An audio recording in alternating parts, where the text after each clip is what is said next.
Okay, this Ask Energy question is actually probably one of the toughest ones I will answer to date. The question is, will keeping a daily food log or journal help me lose weight?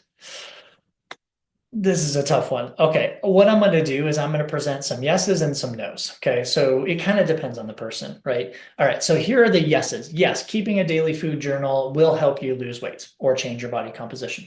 Well, probably the biggest yes is it helps with your accountability, right? It keeps you accountable to what you're putting in your body. So if you log it, especially if you log it throughout the day and not waiting until the end of the day, which I would recommend, always, if you ever keep a food log it every time you put something in your mouth, log it. So you don't want to try to remember at the end of the day, but also that can help you plan the rest of the day.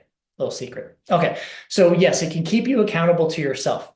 Another yes of keeping a food log to lose weight.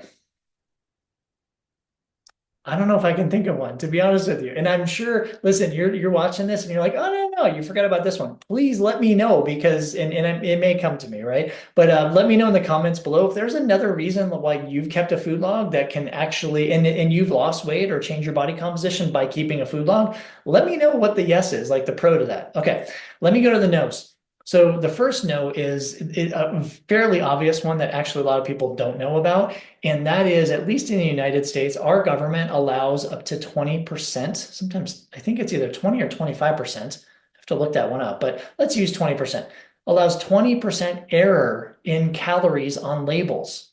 Okay, so this matters, right? So if you're logging a food that has 100 calories, well, in fact, that food may have 80 to 120 calories, right? So if you're playing the calorie counting game, which I would not recommend, listen, you can still have a food log and keep a food journal and track calories, but don't be so fixated on the calories, right? Like, don't be like, oh, I can't have this because this is an extra 5 calories. Now, do calories matter? Well, that's somebody asked me that in the future, right? I'll answer that in the future because I'm not going to cover that here. But the big no is, listen, what you're logging, what is on a nutrition label, and then you're putting in your software or adding it up by hand, it's probably not accurate. So at the end of the day, you're going to have some inaccuracy, right? So that's probably the biggest no of keeping a food log to lose weight is that the accuracy may not be there as much as you think it will be.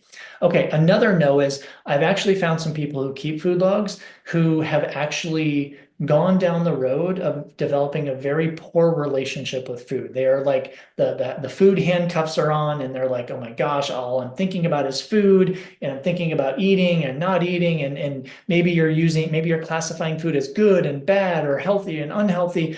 That could be very detrimental. And that's another reason why keeping a food log is like a no to keeping a food log for weight loss is you can go down a very, very bad road and get in a very dark spot, and then you don't lose weight, right? Or if you lose weight, maybe it's not the best way, and maybe there are other challenges or other issues that present after that. So in addition to maybe not being that accurate with calories with based on the food that you're logging and maybe creating an unhealthy pattern of eating, it's also a pain. I mean, I don't know if you've ever tried it, you know what I'm talking about. I do food logs for myself every so often just to kind of keep in check and stuff.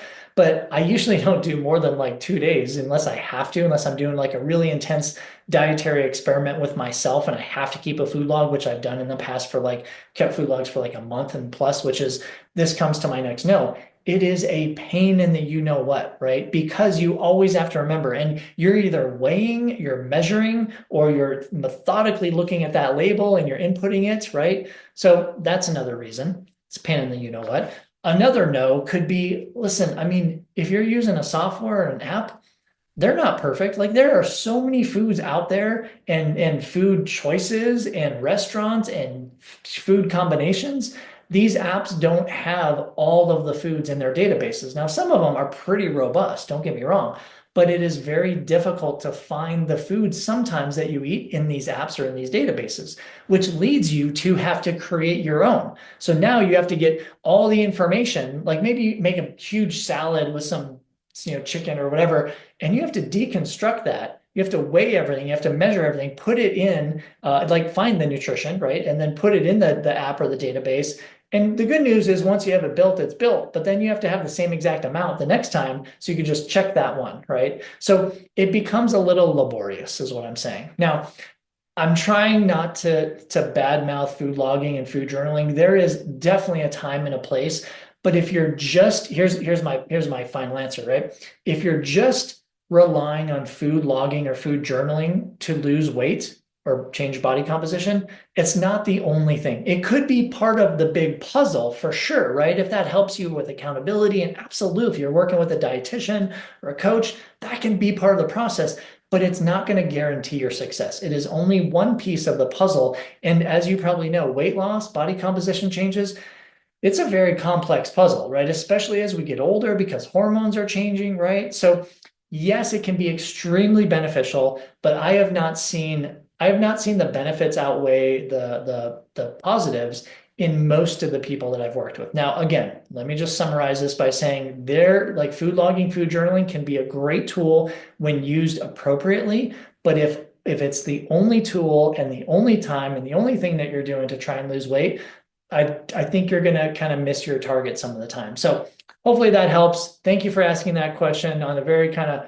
weird, kind of teeter-totter topic there, because it kind of depends, doesn't it? Depends on the person, depends on the situation. But anyway, thanks for watching. Stay tuned to the next Ask Energy.